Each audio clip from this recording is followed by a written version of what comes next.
Have you ever spent your entire life imagining one single moment, rehearsing it in your head, perfecting every line, picturing the hug, the reaction, the music swelling in the background, only for it to completely fall apart in real life? That's exactly what happened to Trevor Noah when he finally tried to impress his dad. And trust me, it did not go the way he planned. This wasn't just a regular trip.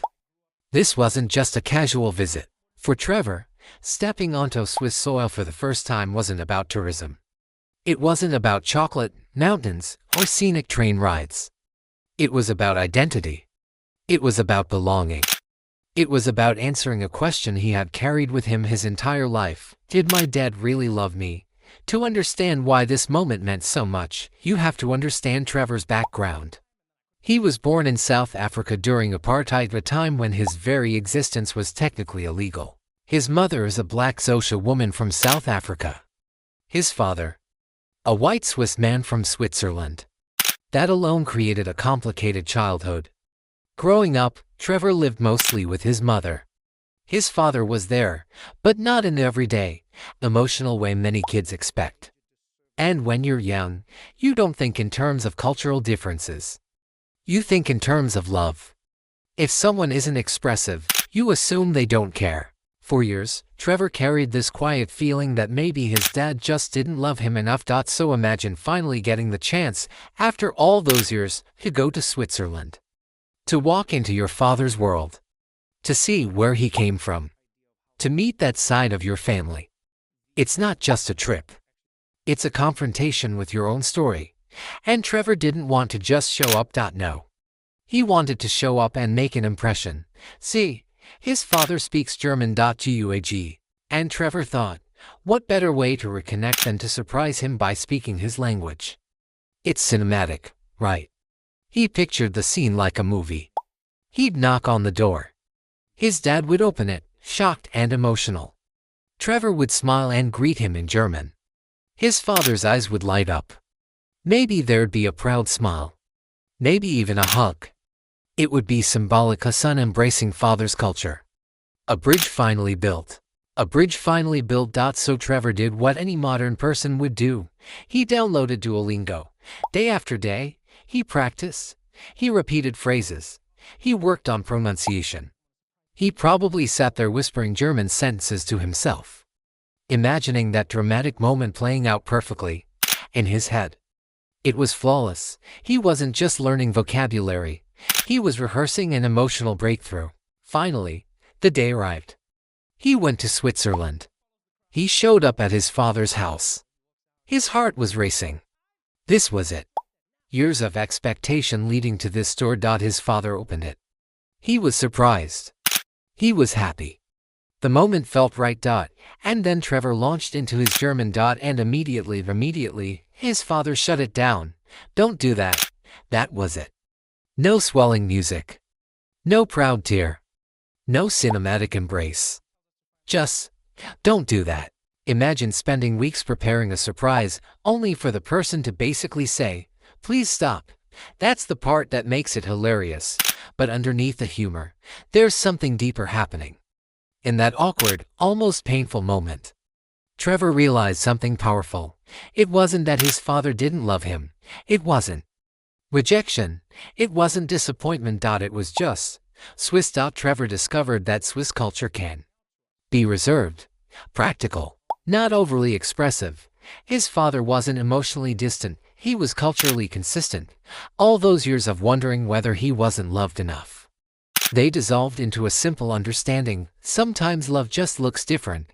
That realization was liberating, but the German language journey didn't stop there. If anything, it got weirder. Because learning a language as an adult is humbling. You feel confident practicing in your room, but the second you try it with native speakers, everything falls apart. Pronunciation slips. Grammar collapses. Your confidence evaporates. Trevor visited extended family in Germany and a beautiful city called Cologne. And if you've ever been somewhere new, surrounded by people who fluently speak a language you're still wrestling with, you know the feeling. You're constantly calculating, should I speak? Should I just not? Did I just accidentally insult someone? One day, his friend Ralph suggested they go eat something traditionally German. Now, this sounds simple enough. But when you're trying to impress people in their own language, even ordering food becomes a performance. You want to sound natural. You want to fit in. You want to prove you belong. And that's the heart of the whole story. Trevor wasn't just trying to speak German. He was trying to prove something. To his father. To his family. Maybe even to himself. He wanted to show that he could claim that side of his identity too. That he wasn't just visiting Switzerland, he was part of it. But here's the twist. Identity doesn't work like a switch you flip by memorizing phrases. You can study the language. You can practice the accent. But belonging isn't earned through perfect pronunciation. It's built through acceptance both from others and from yourself. What makes Trevor's story so powerful is how relatable it is. So many of us have rehearsed conversations in our heads. We've imagined dramatic reunions. We've pictured ourselves saying the perfect thing that finally makes someone see us differently. But real life rarely follows the script in our minds. Instead of a dramatic father-son bonding moment in German, Trevor got an awkward correction. Instead of applause, he got "don't do that." And somehow, that made it better. Because in that simple reaction, he stopped chasing a fantasy and started seeing reality clearly. His father was happy to see him. That was enough. The love didn't need subtitles. There's also something beautifully human about wanting to impress your parents, no matter how old you are. Trevor is a globally successful comedian. He hosted The Daily Show. He's performed all over the world. Millions of people laugh at his jokes. But standing in front of his dad's house, he was just a son hoping for approval. Success doesn't erase that feeling. Fame doesn't remove it.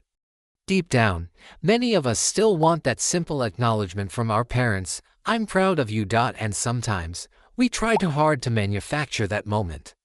The humor in Trevor's story works because it exposes that vulnerability. He doesn't present himself as cool or detached.